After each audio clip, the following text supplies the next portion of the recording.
Good morning, students. So, students, today we are going to start with a new topic of geography, lesson number 20, forces forming landforms. So, in this chapter, we will discuss about the exogenic and endogenic forces. So, what are endogenic forces? Endogenic forces means that work deep inside the earth, right? And what are exogenic? Exogenic forces means that work on the surface of the earth. Means exogenic forces are called external forces, right? For example, like wind, rivers, waves. So these forces breaks up the rocks and lead to the formation of landforms like plains and deltas. And what are endogenic forces? Are called internal forces. Endogenic forces are also called internal forces. So that work deep inside the earth, such as tectonic movements, right? That are called endogenic forces. The word indo means inside, right?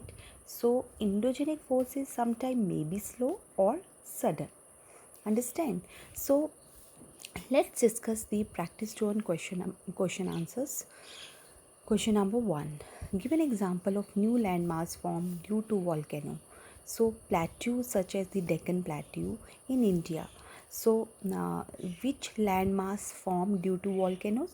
Plateaus, Deccan Plateau, right? Plateaus such as means Deccan Plateau in India is an example of new landmass formed due to volcano. So what are endogenic forces? Means internal forces. Internal forces that work deep inside the earth. For example, like tectonic movements or volcanoes, earthquakes, right? How many types of volcanoes are there?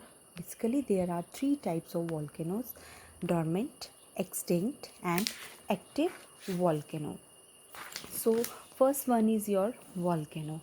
What is volcano means? A volcano is an opening or a crack in the earth's crust through which hot magma gases from the magma chamber are pushed out due to internal pressure that happen inside the earth. So, what do you mean by firstly is your dormant volcano? Volcano is an one that has not erupted recently, but might possibly erupt again. And this dormant volcano is also called sleeping volcano. Sleeping volcano, for example, like Mount Fujiyama in Japan. Next is your active volcano. Extinct volcano.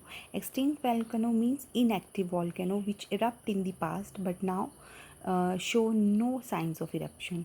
And what are active volcano means which are very active and erupt frequently or have erupted recently are known as active volcanoes.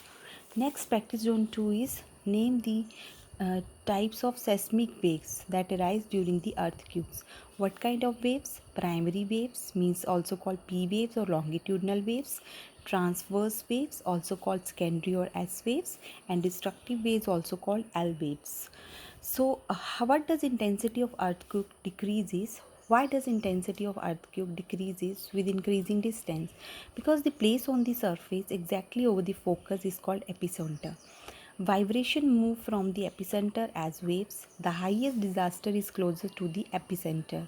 Therefore, intensity of the earthquake decreases with increasing distance.